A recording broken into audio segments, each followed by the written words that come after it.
Vasudevaya. Om Namo Bhagavate Vasudevaya. Om Namo Namo Bhagavate Bhagavate Vasudevaya. Om Namo Bhagavate Vasudevaya. Om Namo Om Namo Bhagavate Bhagavate Vasudevaya. Vasudevaya. All right, Krishna, good morning, everyone. Thank you for joining. Today we continue our study of Srimad Bhagavatam. We are in the third canto, the 16th chapter, and today's verse is number 18. This is the four Kumaras addressing Lord Vishnu. Tattva sanatano dharmo rakshyate tanubhis tava dharmasya paramo guhyo nirvikaro bhavan mataha.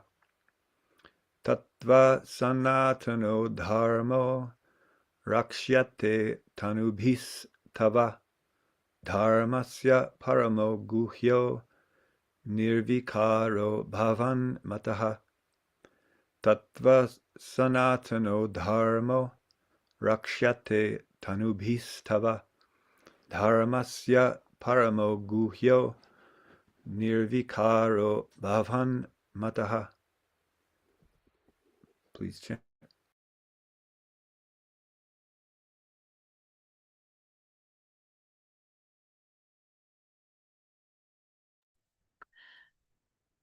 Tvataha sanatano dharmo rakshyate tanubhistava dharmasya paramo guhyo nirvikaro bhavan mata. Tatvata, sorry. Go ahead, Mataji. Tatvata sanatano dharmo rakshate tanubhistava dharmasya paramo guhyo nirvikaro bhavan mataha. Hare Krishna. Tattvataha sanatana dharmo rakshate tanubhishtava dharmasya paramo guhyo nirvikaro bhavanmato. Hare Krishna.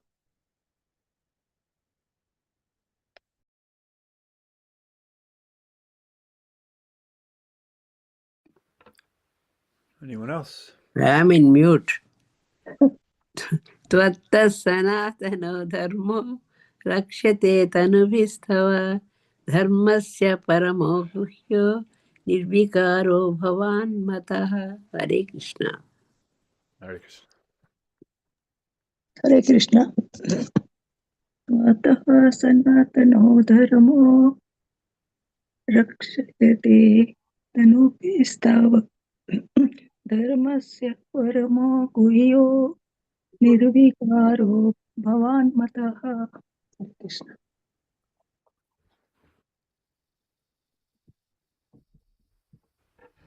Anyone else? Okay.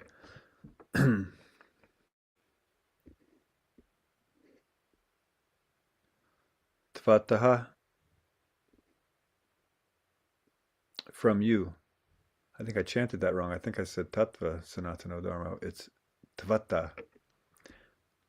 I did that wrong 3 times. Tvataha, from you. Sanatana, eternal. Dharmaha, occupation. Rakshyate, is protected. Tanubhihi, by multi-manifestations. Tava, your. Dharmasya, of religious principles. Paramaha, the supreme. Guhyaha, objective. Nirvikaraha, unchangeable. Bhavan, you. Mataha, in our opinion. Translation by Abhaycharan Aravinda Bhaktivedanta Swami Prabhupada. And again, this is the four Kumaras speaking to Lord Vishnu. You are the source of the eternal occupation of all living entities, and by your multi-manifestations of personalities of Godhead, you have always protected religion. You are the supreme objective of religious principles, and, in our opinion, You are inexhaustible and unchangeable eternally. Purport. The statement in this verse, Dharmasya Paramo Guhya, refers to the most confidential part of all religious principles. This is confirmed in Bhagavad Gita. The conclusion of Lord Krishna and his advice to Arjuna is, give up all other religious engagement and just surrender unto me. This is the most confidential knowledge in executing religious principles. In the Bhagavatam also, it is stated that if one does not become Krishna conscious, after very rigidly executing one's specified religious duties, all his labors in following so-called religious principles is simply a waste of time. Here also, the sages confirm the statement that the Supreme Lord, not the demigods, is the ultimate goal of all religious principles. There are many foolish propagandists who say that worship of the demigods is also a way to reach the supreme goal. But in the authorized statements of Srimad Bhagavatam and Bhagavad Gita, this is not accepted. Bhagavad Gita says that one who worships a particular demigod can reach the demigod's planet, but one who worships the Supreme Personality of Godhead can enter into Vaikuntha.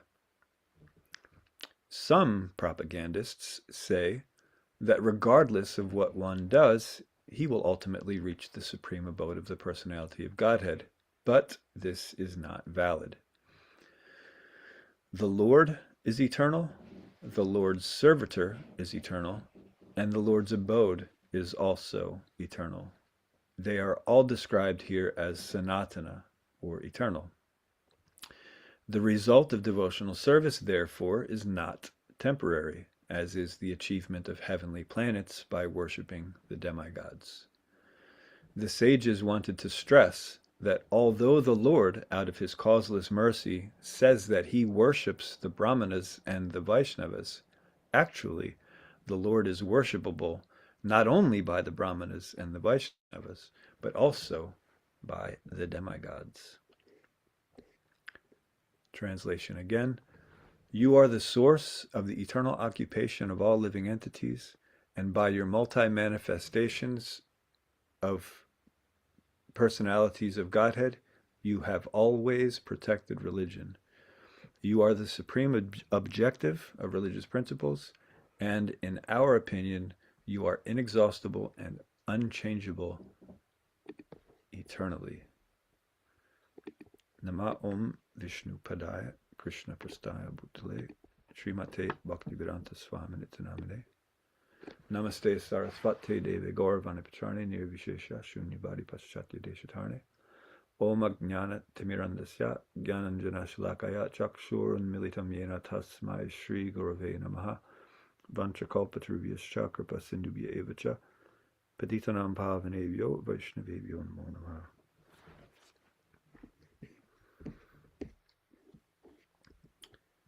Okay, so just for some context, because it's always nice to remember what all has been happening around this verse and why this verse is being spoken.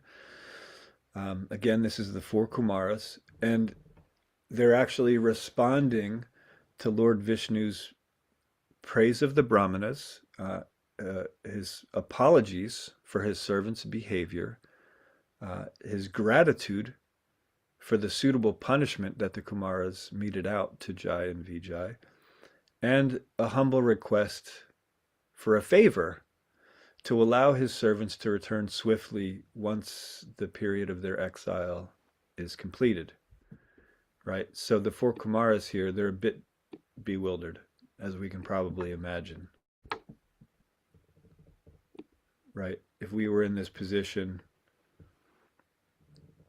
and we saw the Lord face to face after losing our temper and cursing some Vaishnavas, and he was very politely glorifying us and thanking us for what we did and asking for us for our forgiveness, because He's saying, the offenses of my servants are actually my fault, so it was my offense, so please forgive me.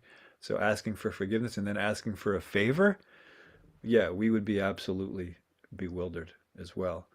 So the four Kumaras, having attained darshan of the personal form of the Supreme Lord, who up until that point they did not have experience of, they were Brahmavadis, so they were on the spiritual plane, meaning they were transcendental to the material plane. They did not have any sense of possession, thus they're walking around naked. They didn't have any sense of yours and mine, thus gates, fences, all of that was absolutely meaningless to them.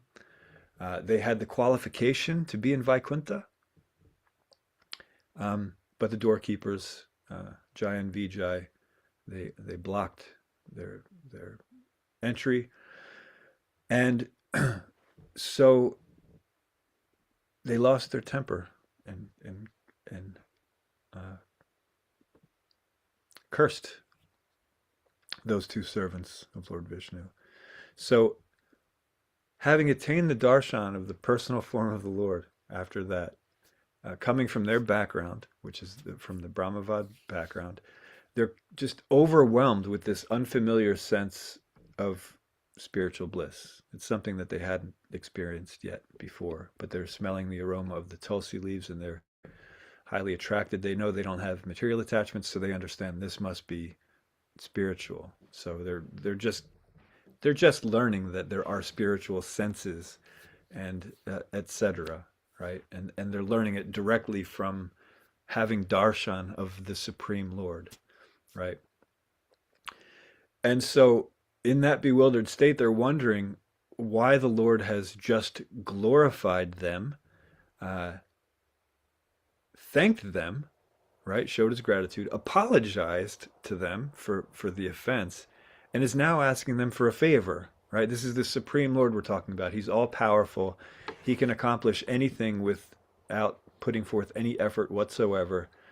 And he's asking them for a favor, right? This is all quite bewildering. And this is all after, again, like I just said, they lost their temper and they cursed the Lord's doorkeepers.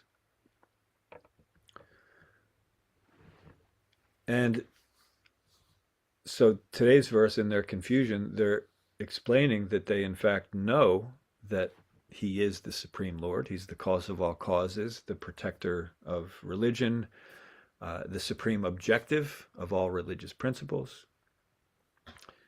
And they're just wondering what they can do for him. In other words, I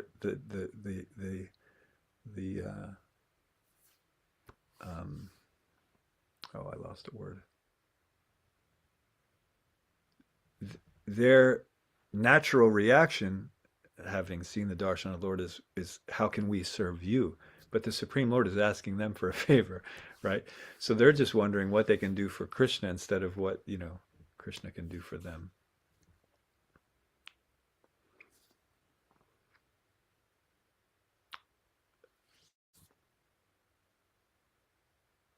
So it's a very bewildering situation. So in his purport, Srila Prabhupada first refers to Bhagavad Gita 1866, Sarva Dharman Prityaja Mamikam Saranam Vraja Aham Tvam Sarva Papebhyo Mokshayisyami Masuchaha, because this is the most confidential knowledge, as Srila Prabhupada pointed out, and this is something that was already known to the Kumaras, right? So since the Kumaras mentioned that he is the supreme objective of all religious principles, that, of course, is the most confidential knowledge that is offered in the Bhagavad Gita. Abandon all varieties of religion and just surrender unto me, Krishna. And since he is the goal of all religious principles, then direct surrender unto him satisfies the ultimate purpose of all religious principles, without danger of misunderstandings, misapplications, or distractions by the external details of religious principles. Because otherwise,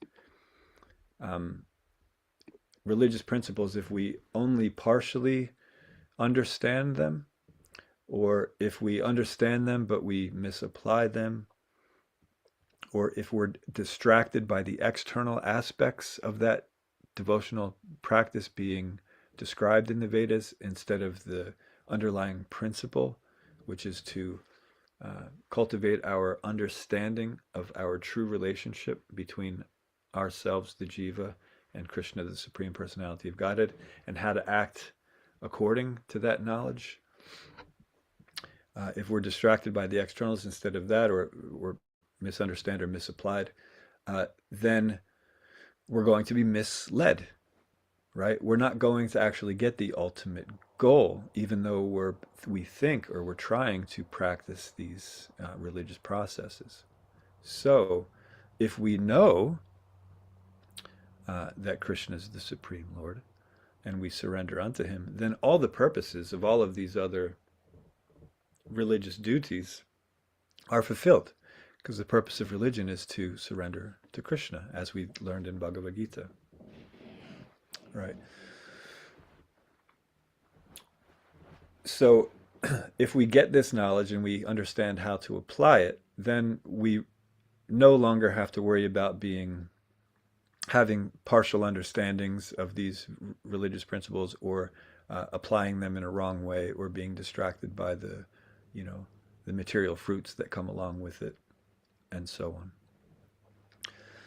So after Srila Prabhupada referred to 1866, he also mentions a verse from Srimad Bhagavatam, and that verse is 1-8, first canto, second chapter, verse 8, and that is, the occupational activities a man performs according to his own position are only so much useless labor if they do not provoke attraction for the message of the personality of Godhead. Right? So, since all religious principles are to understand the Supreme Personality of Godhead, and therefore to become naturally, spontaneously attracted to Him,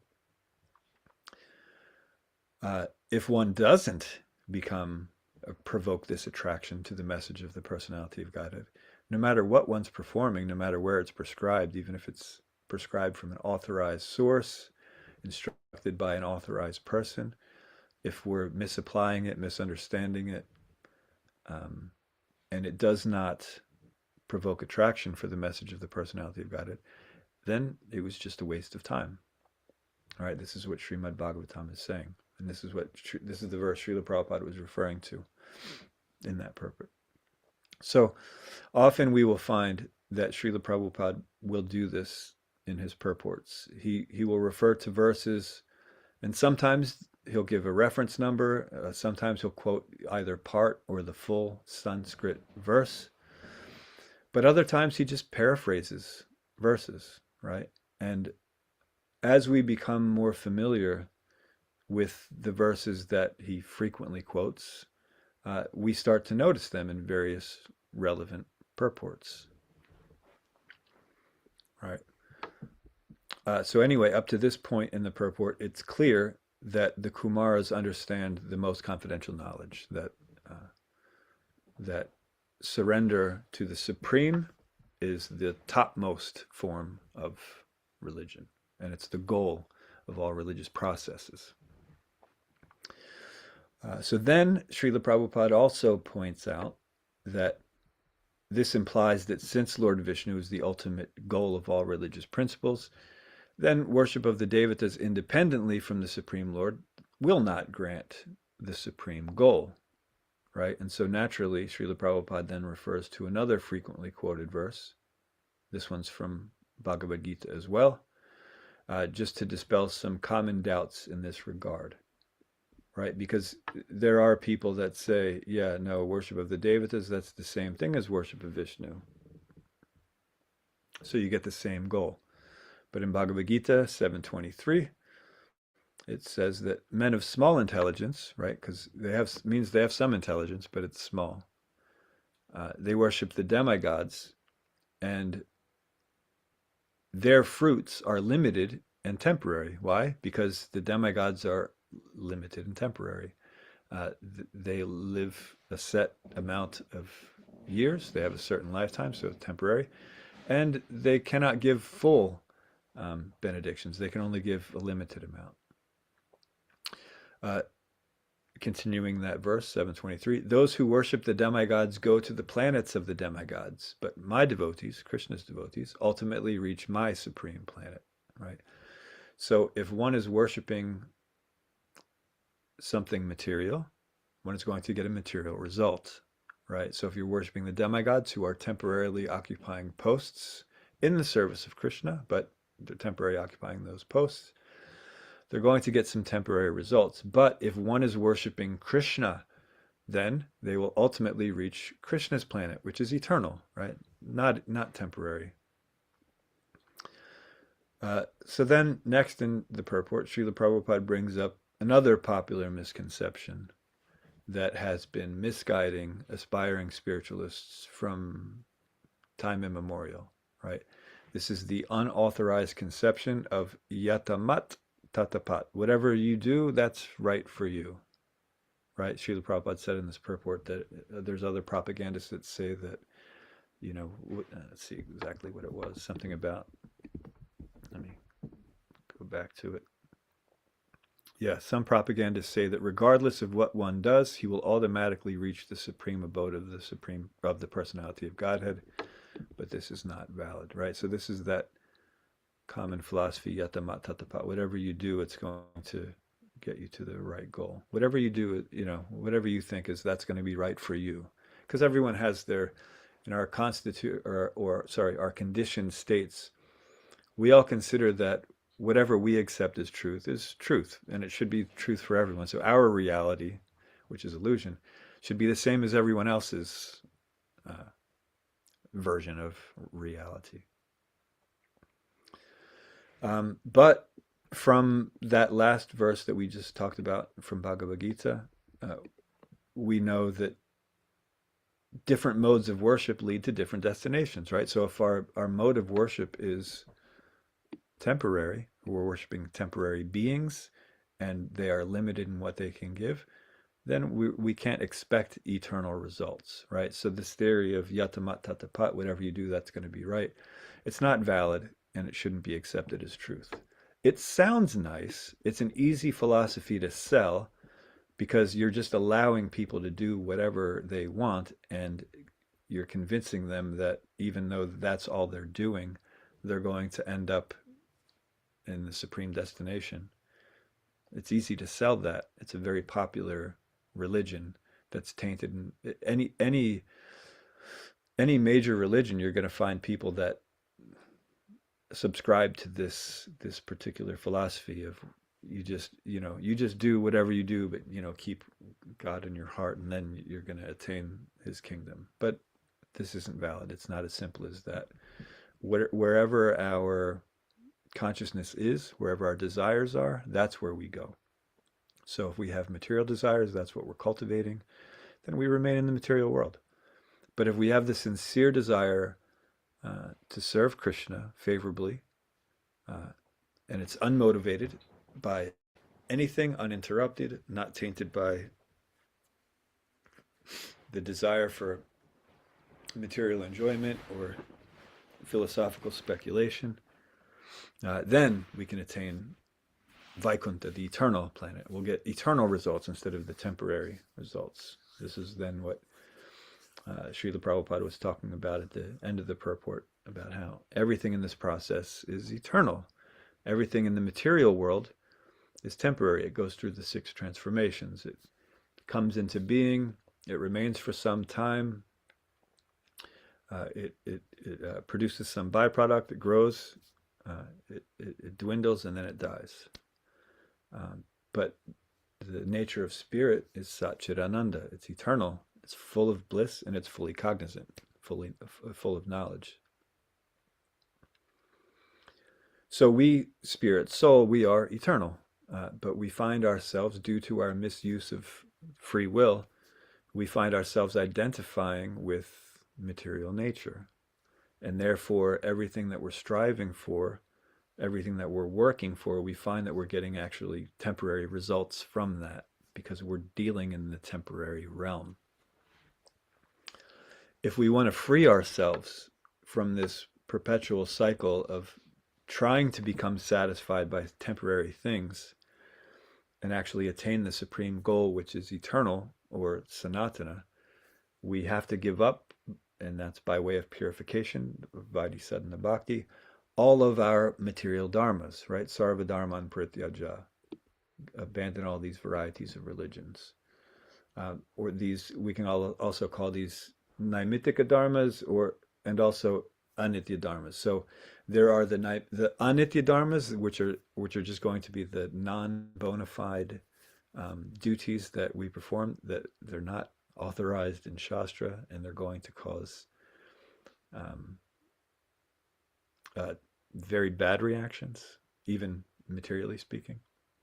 And then there's the naimittika dharmas, right? These are the ones that, due to our conditioned nature, the different qualities of the modes of material nature that we've acquired through our previous desires and our actions, the different layers of modes of nature that we've accumulated over us, we will be inclined to do a certain type of work, right?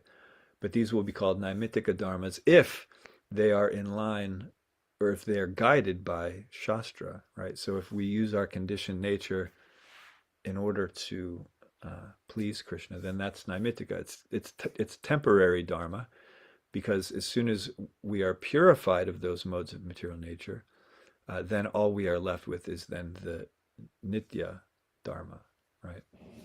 So the anitya dharmas are activities that we perform that aren't authorized in Shastra. The naimittika ones are temporary ones that will help us. But we should also take note, Srila Bhaktivinoda Thakur points out that Vaidhi Sadhana Bhakti is actually a nitya dharma, although we are performing some naimittika activities, some temporary activities, since the process is purifying and uncovering the true nature of the soul, it is considered to be nitya dharma, because you're simultaneously serving Krishna, and even though the externals are going to change, that internal mood doesn't change. So therefore, that is then considered nitya dharma, even though the external things are going to be temporary. That principal mood that's there, that remains. Therefore, that is considered nitya. So we understand that we have to give up these temporary forms of religiosity and just surrender unto Krishna. Only accept those nitya, sanatan dharma, right? Our eternal religious principles. That's what we want to accept. So this isn't accomplished through relying on imperfect senses and flawed intellectual proposals, right? We cannot give up our pursuits of these naimittika dharmas, these temporary religious principles, if we're going to rely on our imperfect senses and flawed logical presentations, right? It has to be accomplished by accessing the Sanatan Dharma, right? Because the imperfect senses, the flawed intellect, those are all going to be temporary, right? Therefore, they will yield temporary results. But Sanatan Dharma, that's going to yield eternal results. And so those have to come through the Shastras that are also Sanatana, right? Everything about this process is eternal. So if we go to the authorized Shastras that are unadulterated, handed down in pure disciplic succession, and we have the authorized guidance of a spiritual master who can help us to understand those authorized scriptures, then the whole process is Sanatana. The whole process is eternal, and it will yield an eternal result. All right? Material processes will always result in temporary happiness and distress, and they will never result in satisfaction, because we are by nature eternal. So if we're trying to satisfy ourselves with temporary things, there will never ever be satisfaction, and at best we will only temporarily get a semblance of happiness. Generally, it's a temporary cessation of distress that we perceive as happiness, But sometimes it's just, like a reflection of happiness, but it's not going to satisfy the soul. It cannot.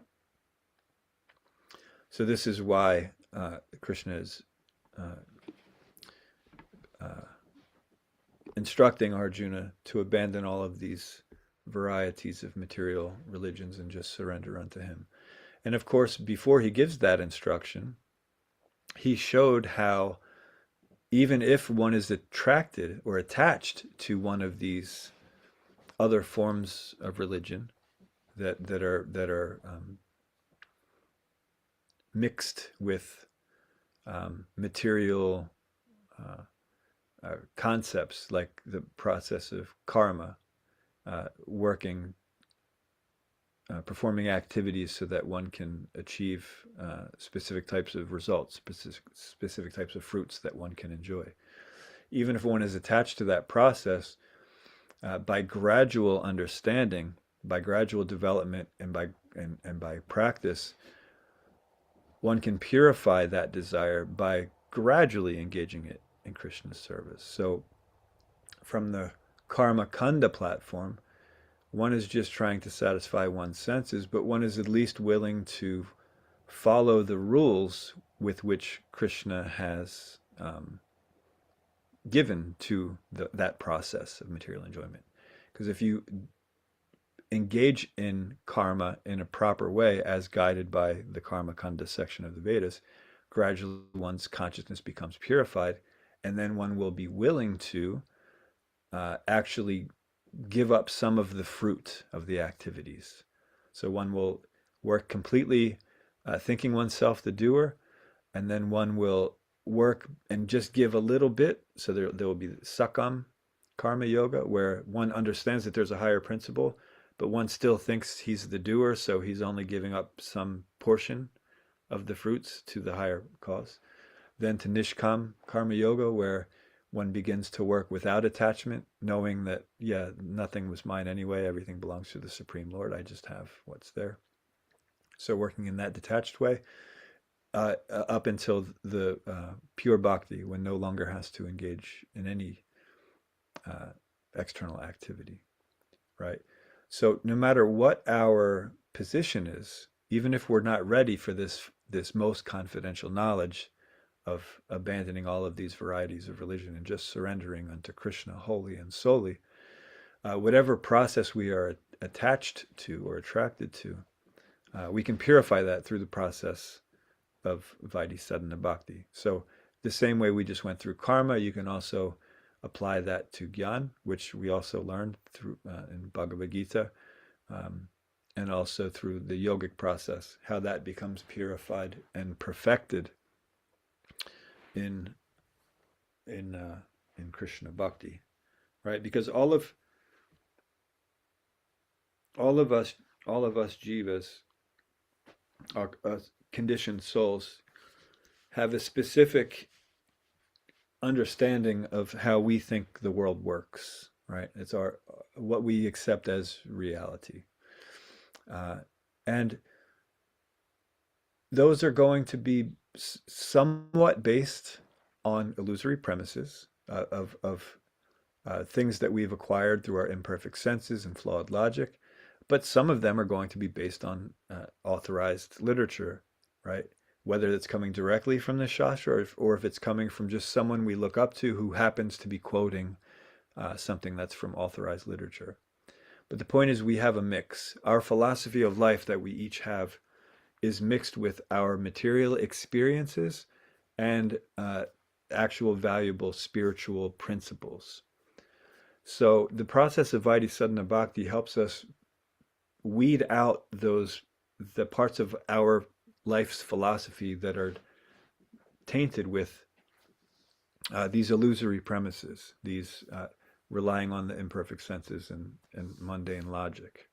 And as we purify ourselves, especially the intelligence, to use our power of acceptance and rejection, guided by the Shastra instead of guided by our own material condition preferences, right? Because no matter what, we're accepting and rejecting. But generally, we're accepting things that are comfortable or favorable to our situation. and rejecting the things that we're not comfortable with, right? But the process of bhakti brings us to the state where we should be accepting the things that are favorable to Krishna's service and rejecting the things that are unfavorable. So the more we engage in understanding of Shastra, and that, of course, as always, comes in three forms: the Shastra directly, the Guru's instructions, who the Guru will always give instructions based on what is given in Shastra. He will give the proper understanding of how to apply what is given in Shastra. And then the sadhus, who by their very example show us those sat principles that are coming down through the Shastra. Right? So the more we engage in that, in cultivating those sat principles, those eternal sanatan or nitya principles, the more our results will actually yield, the more our efforts will yield eternal results. But the more we rely on our imperfect senses and mundane logic, then we're going to be dealing with temporary results that are not going to be satisfying to the soul. Okay, so therefore we should gradually place more and more value in our spiritual practice than we do in our material pursuits, until eventually our only desire is to serve Krishna favorably in loving devotion. Right? So it's okay that we currently have a mix. It's okay that our current philosophy that we follow is mixed. But we should make sure that gradually, day by day, moment by moment, we're coming more in line with what is actually eternal, what is actually given in the Shastras, which is instructed by the spiritual masters, and which is exemplified by the sadhus. Right? And so, of course, that means accepting those things that are favorable to our devotional service as recommended in the Shastras, right? Not as recommended by our mind or what our interpretation of the Shastras are. We don't want to accept and reject on that basis. We want to make sure that we understand truly what the Shastra is giving, because those are the eternal principles, and reject those things that are detrimental. Now, it can be a long process, or it can be a short process. That depends on our sincerity, our depth of faith, and how we cultivate that faith, and our level of surrender to become proper recipients of Krishna's mercy. Because Krishna's mercy, it's there, it's available for everyone. The Supreme Lord is equal to everyone. So that mercy is there. Anyone can become a recipient. Just like right now, there are so many different radio waves that are traveling through the air. There are various songs, there are various people talking. So many things are going through the radio waves, but we don't have access to them unless we have a radio receiver. And then that radio receiver, depending on what frequency, what wavelength we're tuning into, we will hear those specific wavelengths, right? So Krishna's mercy, in a similar way to radio waves, it's always there, but we have to ourselves become proper recipients of that mercy. That is the extent of what we can do, right? The path of karma relies on what we can do. The path of bhakti relies very little on what we can do, and it's only to the extent that what we can do to become detached from thinking ourselves the doer. In other words, we have to do the process by which to understand we are not the doers, right? That's all we can do, is become proper recipients by understanding what our true position is as infinitesimally small jivas in relation to the infinitely great whole, the Supreme Lord, Sri Krishna, and act according to that relationship. So that much, that very little minute independence we can do. We can choose to serve Krishna, or we can choose to try to live independently from Krishna as independent controllers and enjoyers of material nature. But if we truly want to return to our eternal state, uncover all of this material contaminations that are there, clouding our vision from reality, then we have to take this process seriously, and we have to not take any other process seriously. So gradually we have to just put more faith, more conviction, more sincerity, more surrender into the process of bhakti, the authorized process of bhakti that's given in the Shastras through the Guru and the Sadhus, and gradually leave behind all of those things that are going to give us temporary results. Because as long as we're holding on to those, or the idea that we can enjoy in this material world, as long as we have any sort of identification of being an independent controller or enjoyer, an independent doer, then we will remain here in the material world.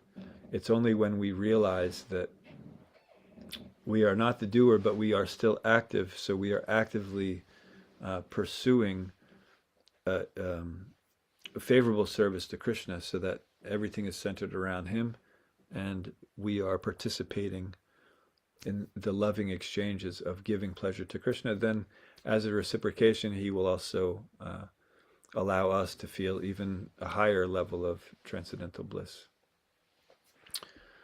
Okay. That's where we will stop today. Let's see if there are any questions or comments or discussions. If anyone wants to add anything further to this, now is the time.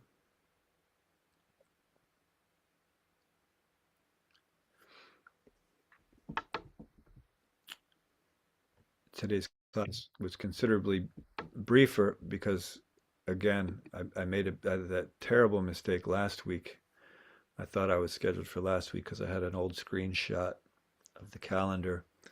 And this week, on that screenshot, I was not going to give class. So I didn't know until I was reminded yesterday that today was actually my day.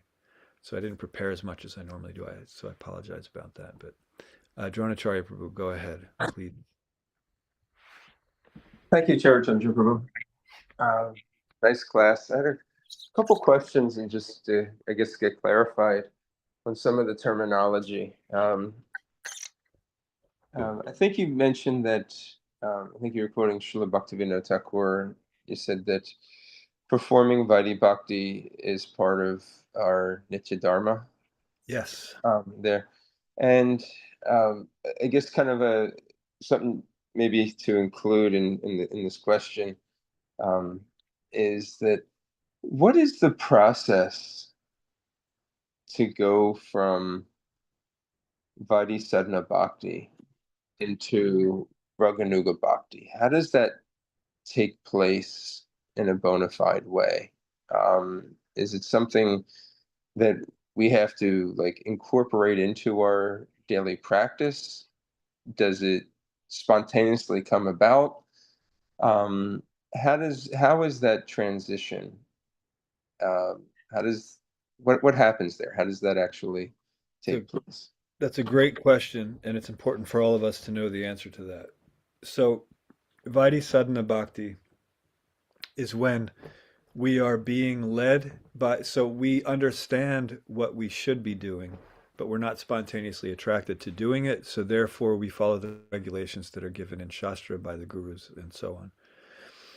And so during the process of sadhana bhakti, we are implementing practices which again are given by the authorized authorities that will help us to purify our consciousness so that we are able to successfully distinguish reality from illusion. As we do that, gradually as we get that clarity, right, we start understanding the difference, the distinction between reality and illusion. Then gradually we start to become more attracted to the reality than the illusion. This happens around the level of ruchi. So first we have to become steady in our sadhana, right? Steady means that our faith is firm, and for the most part, our decisions are always going to be based with Krishna in the center instead of ourselves in the center. So Vaidhi Sadhana Bhakti it can be a very long process because it's hard for us to give up this sense of ownership, this sense of doership. Once an actual taste is there, and this is ruchi, not there's also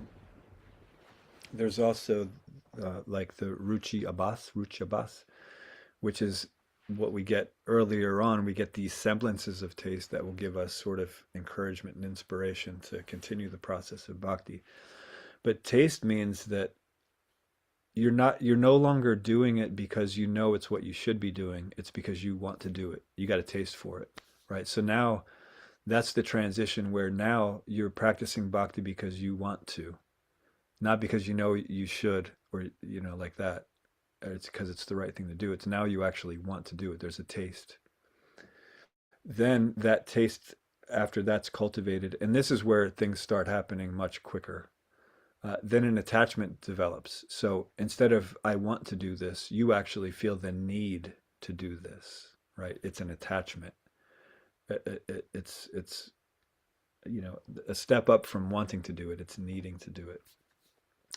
And then after that is further cultivated, there in that transition, you're seeing clearly reality and illusion. And so although there are still some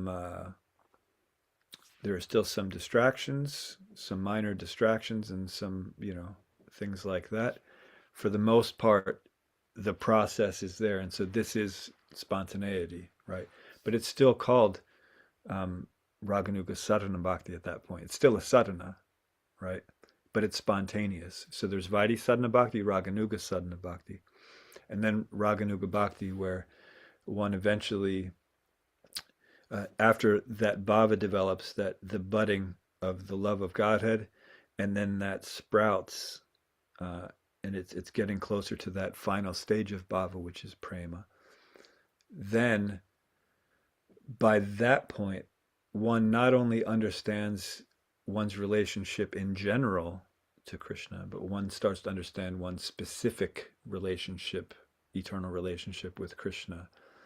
And when that becomes clear, one finds a resident of Raja, what's called a Ragatmika devotee, who is of a similar mood, who can teach you to do that particular service in that particular mood in the most pleasing way to Krishna, right? And so that's basically the full transformation from Vaidhi Sadhana Bhakti to Raganuga Sadhana Bhakti to Raga Bhakti, and then the absolute perfection there. It can be it's a common phenomenon that people that are in Vaidhi Sadhana Bhakti to think that they're on a higher level than they actually are. And we talked about this a few times. Acharya Prabhu also brought this up, especially when we are neophytes and we're going based on our feelings instead of based on what we know from the Shastra, right? We can get these sentimental feelings that, oh, I think I'm actually pretty advanced. Or, I'm thinking of Krishna throughout the day. I'm not eating anything that's not offered to, like that. And so in the neophyte stage, without understanding the principles of bhakti, we may think that since we're externally following the guidelines that are there, going to Mangalarti every day, so on, that we're actually engaged in, we're actually connected to that higher process. But then we see that it's not sustainable because we're still very much thinking ourselves independent, right? So therefore, that's when we have to, be very serious about the cultivating Vaidhi Sadhana Bhakti to bring our consciousness to that purified state. And then when the consciousness gets to that more purified state, then it becomes spontaneous. So then it's no longer something that you have to work for externally. It's something that you're striving for, and you're still making changes, but you want to make those changes. It's more of a natural thing, right? So if you want to, let's say you want to work for a company for whatever reason, and so first you start researching about them and understanding what the company's doing, and therefore, you're able to get an idea of what's going on, so you can know what you're going to be doing there. That's sort of like Vaidhi. Raganuga Sadhana Bhakti is when you're attracted to an example of it. So this is the reflection, and it's obviously perverted. But when one is attracted in a relationship and one actually wants to get to know about the other person, it's not a chore. One actually wants to get to know so that they can enhance their relationship. That's the perverted reflection of what Raganuga Bhakti is then. So it's when one is actually attracted to that, to service of Krishna. One has become steady in their practice. They got a taste, and then they become uh, uh, uh, attracted. They need it then. It becomes intensified, and so you're still uh, uh, cultivating, but now it's because you want to instead of because you know you should, right? So does that make sense? The whole spectrum there. Yes, I appreciate the explanation. That was very helpful. Anything in that realm, or I guess for from what I heard, and you can correct me here if I misunderstood, it seems like the Vaidhi Bhakti is connected with the Anartanavritti stage. yeah, well, it's from Shraddha and then Sadhu Sangha and Bhajana Kriya Nartana Vritti. All of that is and Nishta. That's all. That's all coming in that realm of Vaidhi Bhakti until you're reaching that actual platform. And it could also be pointed out that as we're going through these stages, so it's Shraddha is growing the whole time. So first we have a little bit of faith. We have enough faith that we're willing to listen to other people talk about it. And then comes sadhu sangha. But sadhu sangha just isn't just proximity with other devotees. It's recognizing those sat principles that are being uh, displayed by these sadhus and identifying it with a sense of attachment. Like that's something that I aspire to also have. That's what sadhu sangha is. Then once you start associating with some of those sat principles of those sadhus, and then you want to imbibe them, um, then that faith again, it's intensified, right? So now you had a little bit of faith, but now that you see that there's something that you are attracted to that you want, then there's more faith. So that's when you start engaging in bhajana kriya, which means you're doing you're doing the things that are favorable to Krishna service, and there are certain activities that are given as guidelines. But then you start to see as you're doing that, and as the faith is then increasing, because you're adding things to your life that are helping you to develop these things that you're attached to, so your faith is increasing, right? So all of these things are being nourished by the next thing. So each of the prior things are growing more by the next thing.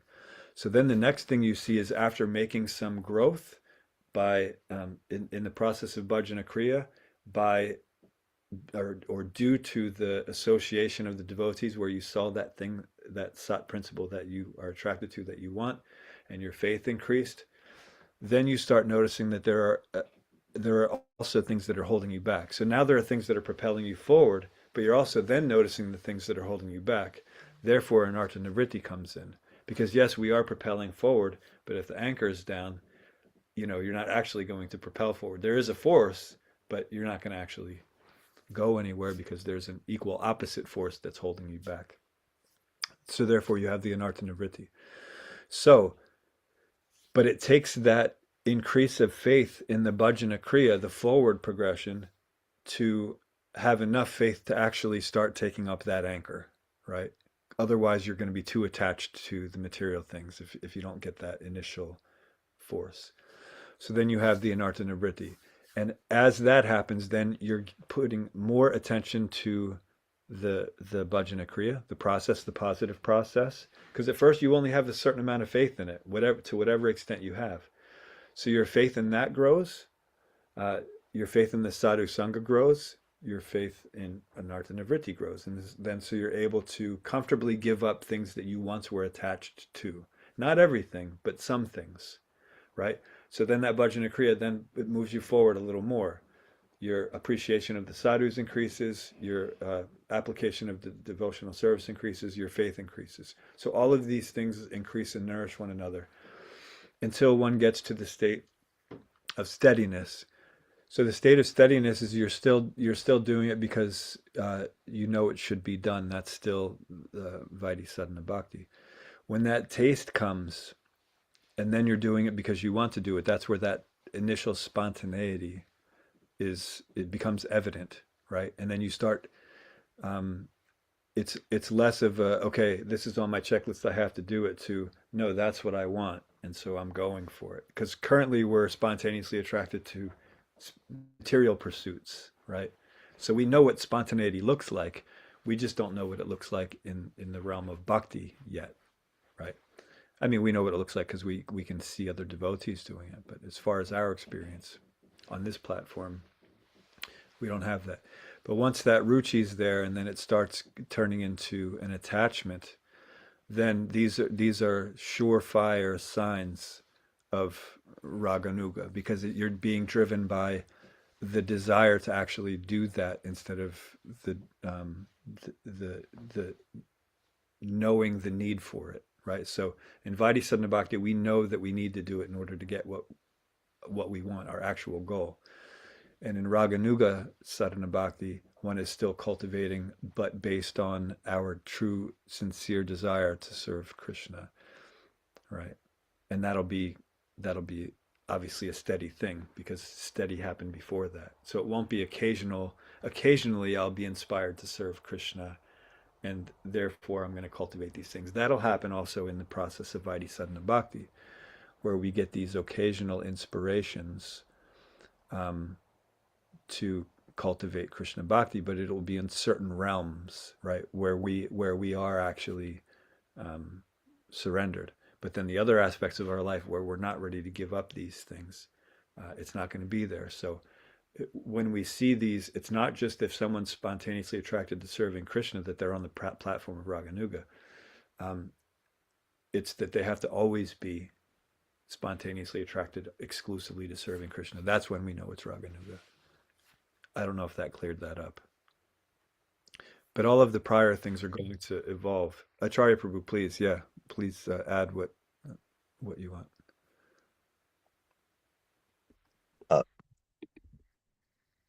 Okay, can you hear me? Yeah, go ahead. Okay, Hare Krishna. Yeah, that was a really nice explanation. I really like that. I just wanted to add, sort of briefly stating explicitly something that was, I think, implicit in what you were saying, is that these stages, Shraddha, Sadhu Sangha, etc., they're invaluable descriptions of stages for analysis maybe of ourselves and others. But I don't think we should think of them as like rigid, impermeable boxes that, okay, finish this one, and at 12:45 on December 25th, I passed from this stage into that stage. It's not really like that. Sometimes it's described that like Bharat Maharaj was on the stage of Bhava Bhakti, but he still had anartha that he had to get rid of by attachment to the deer. So these are distinct levels for the sake of analysis, but in real life, there's a lot of like fading in and out and overlap and like that. And I think if we keep that in mind, it also will help you to understand what's going on. Does that make sense? Yeah, absolutely. Thank you for that. Yeah, Hare Krishna. You're right. I was trying to imply, but I appreciate that you made that more explicit, because that is important for us to understand. Yeah, just because, the stage of anartha nivritti, meaning just because we've become steady doesn't mean that we've gotten rid of all of our anarthas. It means that most of the anarthas that were holding us back, we're actually still making forward progress. There's still some things holding us back, but there's more forward progress than, things holding us back. But there are still some anarthas. So yeah, just as, we don't want to think of these as boxes and think, okay, well, no, I already have the faith, so we're good. No, because faith isn't actually firm until nishta, right? So it's always evolving, and then it evolves even more past that. So the faith is always going to increase, the bhajana kriya is always going to increase. The anartha nivritti is always going to be there because we're always going to be rejecting the things that are unfavorable. So thank you for that. Thank you for adding that. Anything else? Did you want to add more, Acharya Prabhu? No, I just wanted to throw out that little point. Okay, thank you so much for that. Oh, Hare Krishna. Very nice discussion on the different stage of bhakti. So, I just heard one lecture last week when Srila Prabhupada was talking. He said, I think Bharat Maharaj reached the stage of bhava, the stage before prema, the last, among the last stage of bhakti, but still, he developed an attachment to the deer and he has to come back again. So I'm just thinking, even in the last stage of of these different stages, you still can become attached and you can still fall down. Yeah, there's still some residual stuff there. So only when you reach prema, then that's the final stage of bhakti. That I think are you guaranteed? I'm just wondering, are you guaranteed just not to get attached again when you reach the stage of prema bhakti? When you reach the stage of prema bhakti, yeah, it's guaranteed then, but not until then. You could be just before that and still become distracted.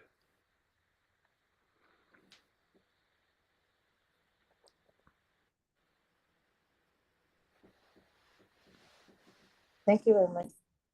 Sure, thank you. Yeah, it's an important thing to understand. It's funny because I was just there's another class that I do weekdays. We just started Brihad Bhagavatamrita, having gone through Jaiva Dharma and Sri Chaitanya Shikshamrita. And this morning we were just talking about Bharat Maharaj because one devotee was asking, how can we distinguish the difference between material affection and spiritual affection, right? Because we can also have affection for devotees. But how can we tell if it's motivated materially or spiritually? And so I gave the example of Bharat Maharaj, who was a very exalted devotee on the stage of Bhava, as mentioned, and he became distracted. So the problem wasn't that he was taking care of the deer, because the nature of a Vaishnava is paradukkha dukhi. If they see someone suffering, they feel that suffering, so they try to relieve them from that suffering. Plus, he previously was a kshatriya, so that's also his nature, to give protection to all of the praja.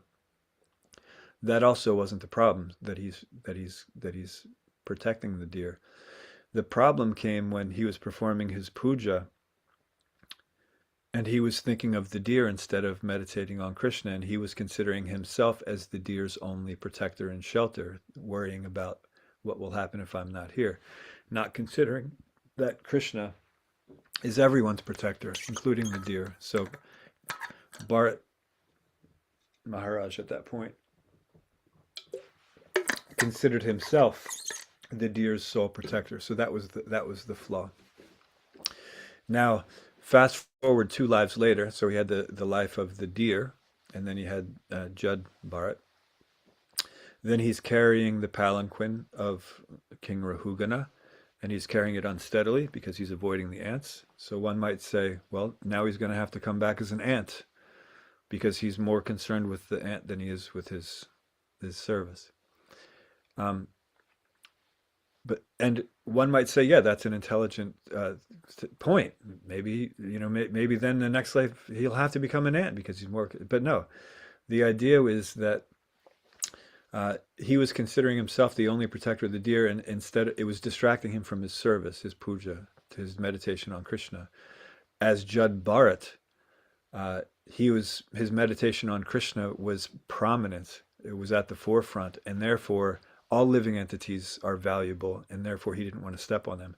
Not because he thought he was their only protector, just because there's a living entity, they're walking there. Sure, I'm carrying a living entity, but he's no more important than these. And so it wasn't a problem because he wasn't distracted from his service to Krishna. His service to Krishna was affecting the way he was behaving. So that's how we can tell the difference between the two. If it's actually distracting us from, and of course, we have to know what means, how to identify whether we are actually, whether our thoughts, words, and actions are centered around Krishna, or whether the mind is just telling us in the neophyte platform that, oh, this is, you do this and that'll be for Krishna, right? Sure. Right. So we have to cultivate our intelligence enough through the study of Shastra, through the instructions of the spiritual masters and the examples of the sadhus, to actually determine when we're being led around by the mind in the guise of, religion, devotional practice, or if we're actually being guided by religion, right? So we have to put that initial work in. But yeah, it's not that compassion is bad. It's that compassion without Krishna in the center is bad. Anything without Krishna in the center is bad, right? And so we have to learn that, and we have to learn when various aspects of our life are appropriate to express with Krishna in the center, and when they have to be rejected because Krishna is not in the center, or just have to be adjusted, right? Sometimes it's just an adjustment that I'm doing something, like, we eat, for example, right? So if I keep eating boga, it's not that I stop eating, it's that I stop eating boga, right? I only eat prasadam. And then we want to make sure that, the prasadam is of the topmost quality. So we want to get it from, we want to strive to get prasadam from the best devotees, the ones that are most focused, because we know that throughout the whole process, they're focusing on pleasing Krishna. And Krishna reciprocates with that bhakti, not with the ingredients, but the bhakti, right? That's why in Patram Pushpam Palam Toyam Yome Bhakti Aprayachati, the word bhakti is in there twice, because it's the most important. Leaf, flower, fruit, those are given because anyone has access to those. Water, right?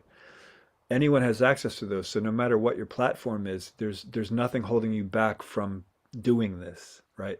It's not there's no material stipulations that, like, oh, sorry, I'm not qualified to do that. No, you can do it with the simplest things that are just found in nature. And it's nothing but Krishna. Krishna is all of these things. And we're just offering him back to himself, right? But it's the bhakti that he accepts. That's the most important thing. So when we can understand that, and we can understand what bhakti is and how to direct that, and we can understand the difference between the material mind and actually purified intelligence through Guru, Sadhu, and Shastra, then we can understand how these things can be properly applied, and when they're inappropriately there. So, like Maharaj Bhart's compassion, it was okay until it wasn't. Right? It was fine for him to take care of that deer until it wasn't. Until it became the prime aspect of his consciousness. He was more concerned with the deer than he was with his meditation to Krishna, right? But then he learned that lesson, and then he was more concerned with his service to Krishna than he was with the king's pleasure, and he was more concerned with the ants' lives than he was, because and of course then that led to a very wonderful conversation, very valuable conversation for all of us to hear, when Rahugana understood. Right, he was also a saintly person, so he understood. Once he started talking to Jada Bharat and understanding what his intentions and his actions were, that, oh, this is actually a devotee, right? And so it led to this wonderful thing. So yeah, there's the difference, and we have to be able to, through cultivation of spiritual intelligence, be able to distinguish between what is appropriate compassion and what is inappropriate compassion, and everything else. Violence sometimes is appropriate, right? And sometimes it's not. And so we have to be able to determine that conclusively, not that I'm going to say it's for God and therefore I'm going to get away with it.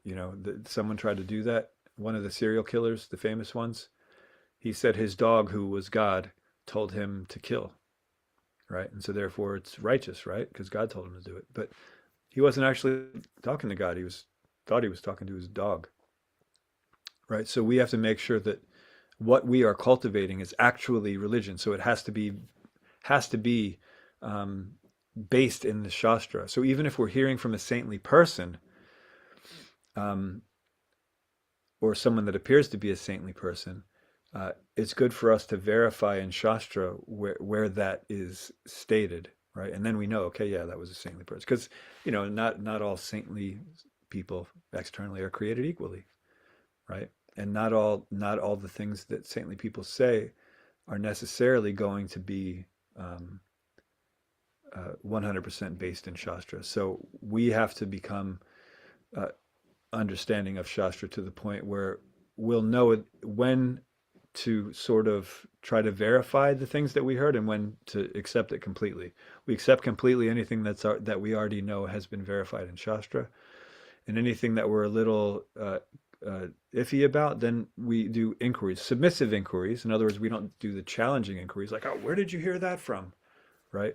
No, submissive inquiries. So if we have something that we know from Shastra that seems to go against what someone just said, we present that in a very submissive, humble way. And if they are bona fide, they can show how the point that they made, which is backed by Shastra, and the point that you made, which is also backed by Shastra, can simultaneously exist and are not really contradictory. Right? So this is the process. And again, it can be gradual or it can be quick. There's the word that I lost there. Rapid? No. Anyway, it can be immediate even. But that's up to our level of purification.